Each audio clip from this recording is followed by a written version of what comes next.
First of all, thanks for coming into us.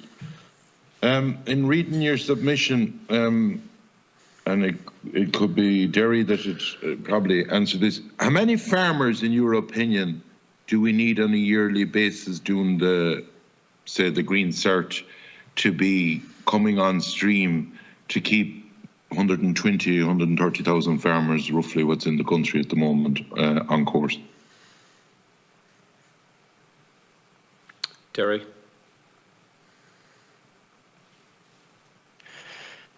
Thanks, Chairman. Deputy, if we had a wee young farmer going through ag college at the moment, our President mentioned we're unprecedented numbers involved in agricultural education. If we had all of them successfully entering farming and engaged in the schemes, whether it be young farmer top up or the like per annum, we'd be getting close to what we would like to achieve in sustaining. Our President called out that there needs to be clear targets. We talk about targets for a lot of areas, clear targets for young farmers and the level we want to see. We set out in the document what it has dropped from down to its current level. But primarily, the numbers we have gone through agricultural college, we're not seeing them coming through the current schemes and supports there. So where are a number of them going? They're not engaging in schemes, and that would lead you to believe that they're not getting opportunities within agriculture. Okay. Probably some of them are going on to do the 2-3 year courses, which would probably bring them on to involved in agriculture. But I would push it to you. There's a few parts. I noticed that you have it in your submission, and I've heard you on about it before, that there's some facility. Is that a loan facility you're talking about through the EU for young farmers starting off? And I'm going to put 3 or 4 parts to this question together. One of your guys there spoke in relation to that he had 200 cows. For 200 cows, you need to go to 300 acres, and I would say the general average application to the single farm payment is 32 hectares, which is 70, 80 acres. Is there not a problem, guys, around the country that there's no more land being made, to put it very simple? There's no point in saying there is. We cannot make any more than what's there. There are farms getting bigger and bigger. Like, there's parts of the country you can't take land at the moment, to put it very bluntly, at the price it's at. And if that continues, you will see less farmers involved because the availability of land isn't there, because some was getting bigger and bigger, while more are basically being not able to get the facility depending on the farm and they're at. How do we counteract that problem? And in conjunction with that, and I'll be, as the minister says, I'll say things straight out. I was surprised when you said that you welcome the 90 hectares being removed from the young farmer, because 90 hectares, 225 acres, when you look at the average 32 hectare single farm payment application, everyone welcomes, I think, that if you had enough farm income or whatever, that's gone. But were we not better, say, the percentage of money that would be going into the pot to help the young farmer starting off, that if the young farmer scheme, for the 5-year period, that money was risen up a good bit, rather than going more hectares, the way that we'd give more money to more youngsters on less land? Was that not a better system to do? And how do we counteract? And this is coming from someone that's a contractor in farming. One time ago, if you had a big tractor, years ago in 1990 or 91, if you had a Dates tractor or something, it was like a Rolls Royce pulling up. Every youngster in the country wanted to drive it. Today, you can have the most modern machines on the go now, and they're not out there to drive it. They don't want to drive them. How do we counteract that compared with where we were a number of years ago? John, do you want to take that? President Keane, you're on mute. Sorry, Chairman. Yeah, I can deal with aspects of that, and I'll might ask Gillian to and Shane to come in and others. Thanks, Deputy, on your question. I suppose the first point that Derry dealt with there, just to put figures on it, you've roughly 40,000 farmers over the age of 65 right now. 15% of young farmers, if you were to have a target of that, under the age of 35, based on the 130,000 farmers, would be 19,500, or 20% is 26,000. So you're looking at those kind of numbers coming through agricultural colleges into farming in the next number of years to get our percentages up. That's where we need to set the benchmark being put at. In terms of your question around the bigger farmers getting bigger and smaller farmers going out of business, that's a concern that we have as well, absolutely. And if you look at the policy, the context of all, and I know we're dealing with CAP today, Chairman, you might allow me to digress for a second, but in terms of the whole suite of policy measures that are being proposed at the moment, whether that be in terms of the nitrates directive, which is being put forward at the moment, and the increase in the N output per livestock unit, is only going to do one thing, which is increase the demand for land. And what that does is, from a young person's point of view, where we're coming at this from, no matter what sector you're in, particularly from our members who come forward from lower income sectors, they highlight to us that they simply cannot compete because the measures are not there to support them into the sector, either to, number one, to establish, because in order to establish you're going to need some bit of support to get into it to generate an income, or number two, that the agri-taxation reliefs are not there to meet the requirement from a young farmer's point of view starting out. So there is the measures in terms of the access to finance has to be number one, and the second measure in terms of the access to land and ensuring that young farmers have that support is the second and most crucial part in terms of addressing that. In terms of your question around the 90 hectares piece for young farmers, I think that's in the context of the young farmer scheme and the removal of the €40,000 of the off-farm income piece.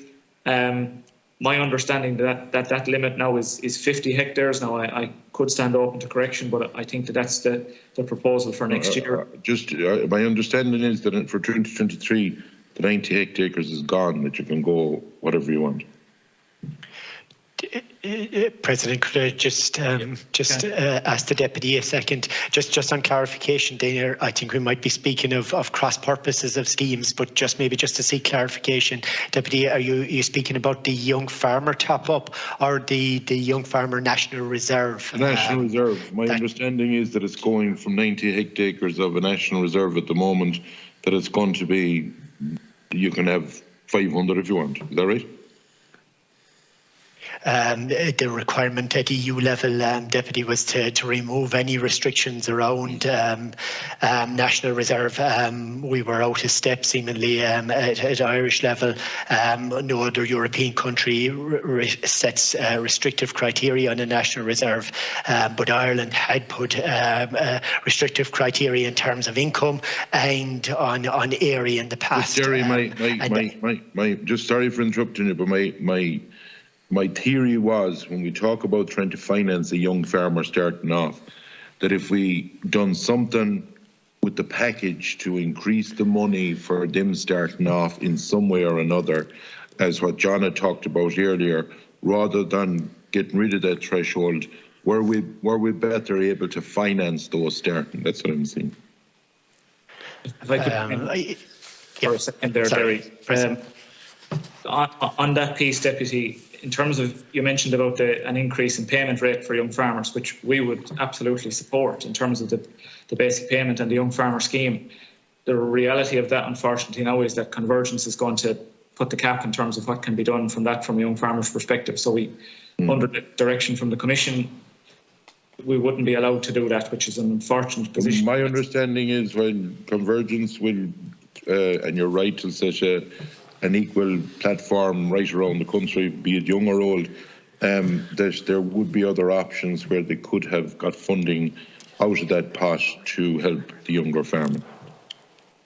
So from our side of things, with the increase in the area that was stipulated from the Commission side of things, which from our end of things in a national context we had limited control on, because it was the finding from the Commission in terms of we were an outlier. there was very little scope for us to do something in terms of the Young Farmer Scheme and the National Reserve, and we were very adamant that the 3% within the direct payment ceiling that was brought from the direct payments profile be given specifically to the young farmers and ring fence for that. To complement that, we had requested that there be an installation support put beside that to complement it from a young farmer's point of view, which, as you're rightly aligning, trying to get more pot of money available for a young farmer starting out. That was our submission in terms of where that came from. It is our understanding that the forgotten farmer that you referred to in your submission is, as you've stated yourselves, that the Minister has said that they are basically trying to sort that young farmer. I think the figure, I don't know, there's something about ages and all that. I don't know how many will be involved when it comes down to it. My understanding is that that is being resolved under the new CAP proposals. You might just enlighten me on whatever talks you had on that. And in the eco scheme, do you support the 10 measures now? Does it gives, in my own opinion, it gives a fair bit of breathing space compared with the 5 that was there.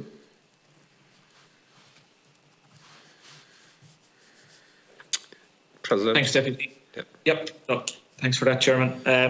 In terms of the forgotten farmers, Deputy, there is no, from our reading of the draft plan that has been put in front of us on the 8th of August and the one that has been put in front of us a number of weeks ago, and the funding that has been outlined by the Minister at the end of October, there is no wording or text within the draft CAP strategic plan to address the issue of forgotten farmers, nor has there been a funding allocation set aside for that within any of the proposals or any of the documentation as released by the Minister.